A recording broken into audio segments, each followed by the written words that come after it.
Korean ഉപഭൂഖണ്ഡത്തിൽ ജപ്പാനോടൊപ്പം American പക്ഷത്ത് നിലയുറപ്പിക്കുന്ന സമ്പന്നവും ശക്തവുമായ രാജ്യം.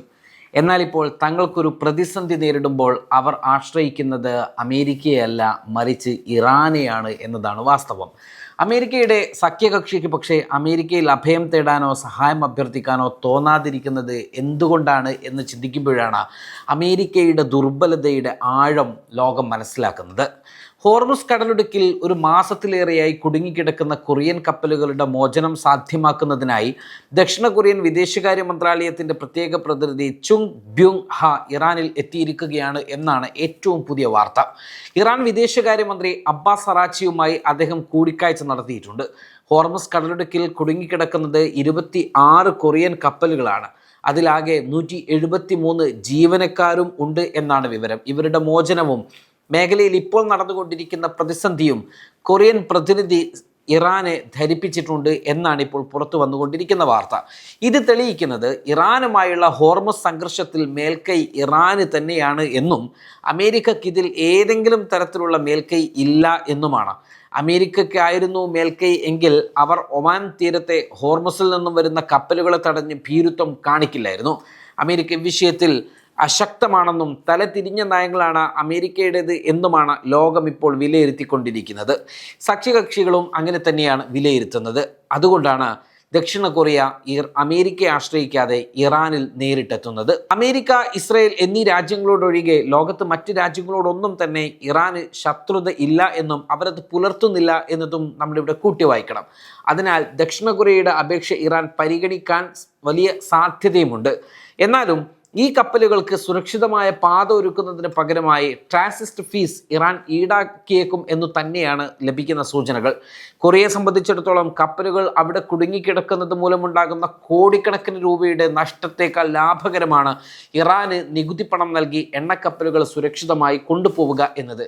എന്നാൽ നികുതി നൽകുന്നത് ഇറാന്റെ അധികാരത്തെ അംഗീകരിക്കുന്നതിന് തുല്യമാകുമെന്നതിനാൽ അമേരിക്കയെ പിണക്കാതെ എങ്ങനെ ഇത് പരിഹരിക്കും എന്ന ആശങ്കയിലുമാണ് ദക്ഷിണ കൊറിയ. നിലവിൽ അവർക്ക് ഇറാനുമായി നേരിട്ട് ചർച്ച നടത്തുകയല്ലാതെയും ഇറാന്റെ നികുതി അടക്കാതെയും അതല്ലാതെ മറ്റു വഴികളൊന്നും തന്നെ ഈ കപ്പലുകൾ വിട്ടുകിട്ടുന്നത് സംബന്ധിച്ചില്ല എന്നത് നമ്മൾ വ്യക്തമാകേണ്ടതുണ്ട്. ഇത് സംബന്ധിച്ച് അമേരിക്ക ഏതെങ്കിലും തരത്തിലുള്ള പ്രശ്നങ്ങൾ ദക്ഷിണ കൊറിയയുമായി ഉന്നയിച്ചു കഴിഞ്ഞാൽ ആ മേഖലയുമായും അമേരിക്ക സംഘർഷത്തിലേക്കോ അഭിപ്രായ വ്യത്യാസങ്ങളിലേക്കോ നീങ്ങും എന്നതും അമേരിക്കയെ ഈ വിഷയത്തിൽ ഇടപെടുന്നതിൽ വലിയ പരിമിതികൾ സൃഷ്ടിച്ചുകൊണ്ടിരിക്കുകയാണ്. ഇതേ സമയം തന്നെ സംഭവിച്ചുകൊണ്ടിരിക്കുന്ന മറ്റു ചില കാര്യങ്ങളുണ്ട്.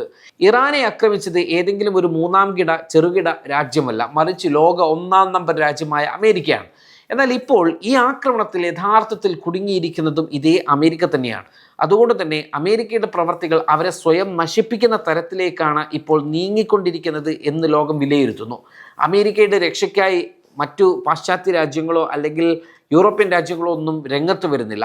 അമേരിക്കയുടെ വാക്കുകൾക്ക് പഴയ പോലെ മറ്റു രാജ്യങ്ങൾ വില കൽപ്പിക്കുന്നുമില്ല.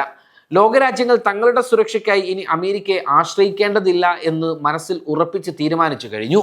യുദ്ധമുഖത്ത് അമേരിക്കയെ വെല്ലുവിളിച്ചുകൊണ്ട് തങ്ങളുടെ അധികാരം ഉറപ്പിക്കാൻ ഇറാന് കഴിഞ്ഞു. ട്രംപിൻ്റെ നയങ്ങൾ അമേരിക്കയുടെ അന്താരാഷ്ട്ര അന്തസ്സിനും മൂല്യങ്ങൾക്കും വലിയ തിരിച്ചടി ഉണ്ടാക്കിയതായും വിലയിരുത്തപ്പെട്ടു കഴിഞ്ഞു. ലോകരാജ്യങ്ങൾ ഓരോന്നായി ഇറാന്റെ കരുത്ത് അംഗീകരിക്കുന്ന കാഴ്ചയാണ് ഇപ്പോൾ കാണുന്നത്. അമേരിക്ക വെറും കാഴ്ചക്കാരനായി മാറുന്ന സാഹചര്യം. ഈ ആഗോള രാഷ്ട്രീയത്തിൽ വലിയ മാറ്റങ്ങൾക്ക് ഇത് തുടക്കമിടുകയാണ്. ഉപരോധങ്ങൾ കൊണ്ട് ഒരു രാജ്യത്തെ തളർത്താമെന്ന അമേരിക്കൻ മോഹങ്ങൾക്കേറ്റ കനത്ത പ്രഹരം കൂടിയായി ഈ യുദ്ധം മാറി.